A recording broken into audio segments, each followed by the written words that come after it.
Hi, I'm Amy Wong, Executive Editor of Guideposts, and I'm going to tell you a little bit about how my dog Winky came into my life. Well, probably like a lot of prospective pet owners, I was like constantly on the internet looking at dogs on Pet Finder, and every week I'd find another dog that I fell in love with.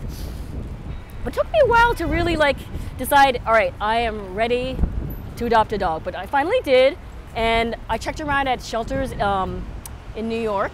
Well, I found a shelter named Guideposts that was close to my apartment. The people at the desk asked me, well, is there any particular dog you're looking for? And I said, well, I'm not sure. All right, there's a couple that I'd like to look at, and this is the first one. And I pointed to her picture in their binder, and they literally started jumping up and down. They were so excited. They said, we love this dog. She's the sweetest, sweetest dog, and we're so hoping someone will adopt her.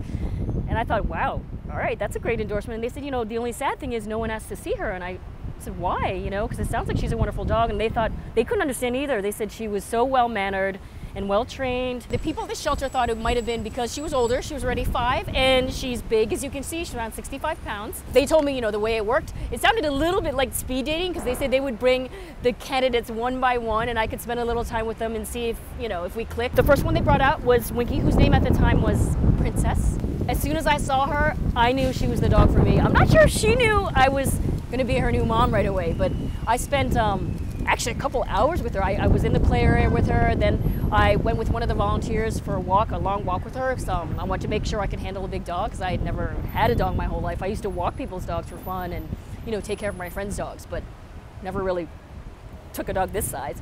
And they let me take her home that day. I wasn't even expecting to be able to do that, and I didn't even have bowls or anything ready, or food even, but the volunteers were really nice, and they gave me a nice weekend supply of food, and that's how Winky came into my life, and I cannot imagine it without her.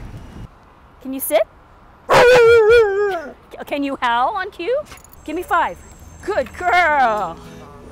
Good girl. She wants a recording contract, so she wants to show off her entire vocal repertoire.